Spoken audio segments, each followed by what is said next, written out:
भारत की पहली महिला शिक्षिका है सावित्रीबाई फुले। लेकिन सबसे हैरानी की बात यहाँ पर यह है कि आप लोगों में से बहुत कम ऐसे लोग हैं जो इनके बारे में जानते होंगे और इनको पहचानते होंगे। दोस्तों, ये वही महिला टीचर है जिन्होंने हमारे देश में समाज के विरोध के बावजूद भी नारी शिक्षा के लिए सबसे पहले आवाज उठाई और उसकी नींव रखी। इन्होंने समाज की ऐसे कई कुरीतियां जैसे जातिवाद, छुआछूत, बाल विवाह, सती प्रथा और विधवाओं के शोषण के प्रति काफी विरोध की। साथ ही इन्होंने बाल हत्या प्रतिबंध गृह और विधवाओं के लिए आश्रमों की स्थापना की ताकि गर्भवती विधवा महिला और बेसहारा महिला को आश्रय और शिक्षा मिल सके। दोस्तों, आज जो हमारी बहन बेटियां शिक्षा क्षेत्र में इतनी बड़ी कामयाबी हासिल की है तो इन्हीं की देन है, क्योंकि नारी शिक्षा के लिए सबसे पहले इन्होंने आवाज उठाई, उसके लिए संघर्ष की। तो आज की इस वीडियो में सावित्रीबाई फुले की संघर्ष भरी जीवन की पूरी जानकारी जानी। सावित्रीबाई फुले का जन्म 3 जनवरी 1831 को महाराष्ट्र के सतारा जिले के नायगांव में हुआ। पिताजी का नाम खंडोजी और माताजी का नाम लक्ष्मीबाई था।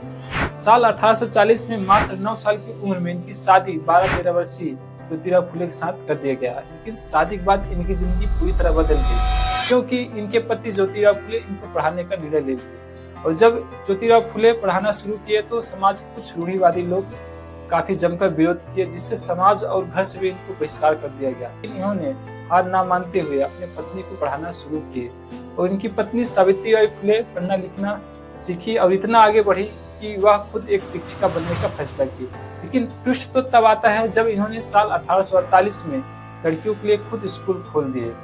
और ये स्कूल उनके लिए सिर्फ स्कूल ही नहीं, एक बहुत बड़ी क्रांति थी, क्योंकि समाज को कभी मंजूर नहीं था कि लड़कियां पढ़ें, उनको शिक्षा मिले। फिर भी इन्होंने हार नहीं मानी और लड़कियों को पढ़ाना शुरू कर दिए।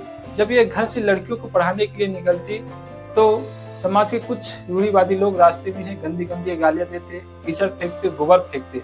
इससे इनकी साड़ियां खराब हो जाती थी स्कूल पहुंचते पहुंचते। यही प्रक्रिया इनका रोज था। फिर उन्होंने सोचा कि यदि यही प्रक्रिया है तो कुछ उपाय किया जाए। ऐसे में इन्होंने इस समस्या का समाधान निकालने के लिए घर से रोज 2 साड़ी लेकर निकलती थी।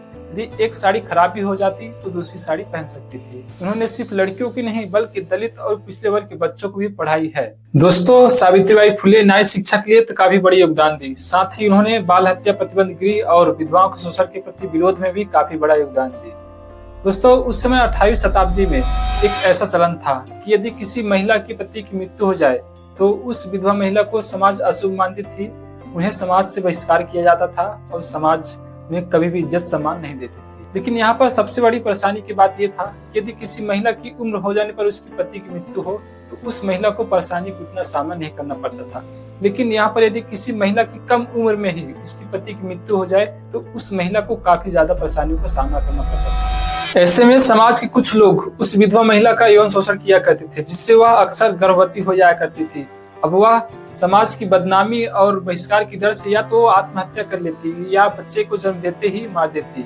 तो बच्चे को जन्म देते ही मार देना, इसी को बाल हत्या कहा जाता है। दोस्तों, इस अमानवीय स्थिति को रोकने के लिए सावित्रीबाई फुले और उनके पति ज्योतिराव फुले ने विधवा और बेसहारा महिलाओं के लिए आश्रम की स्थापना की, ताकि गर्भवती विधवा महिला अपने बच्चे को सुरक्षित जन्म दे सके और उन्हें शिक्षा मिल सके। कहा जाता है कि एक बार एक विधवा महिला गर्भवती हो गई थी यौन शोषण के कारण।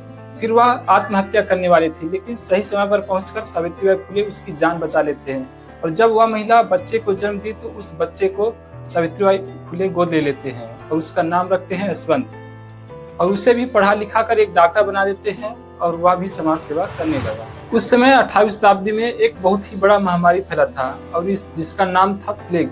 और ये प्लेग बहुत ही खतरनाक संक्रामक जानलेवा बीमारी है जो यारसीनिया पेस्टिस बैक्टीरिया के कारण होता है। जब ये बीमारी फैला था तो उस समय सावित्रीबाई फुले अपने बेटे के साथ गांव में क्लिनिक चला रही थी और लोगों को काफी दवाइयों की मदद की। और खुद दवाई करते करते सावित्रीबाई फुले संक्रमित हो गई और वह नहीं बच पाई, जिससे इन्होंने 10 मार्च 1897 को हमेशा के लिए दुनिया से अलविदा हो गई। उनका कहना था कि यदि समाज और देश को आगे बढ़ाना है तो शिक्षा ही एक ऐसी चीज है जिससे समाज और देश को आगे बढ़ाया जा सकता है। कहते हैं ना, शिक्षा वह शेरनी की दूध है जो जितना ही पिएगा वह उतना ही दहाड़ेगा। धन्यवाद दोस्तों।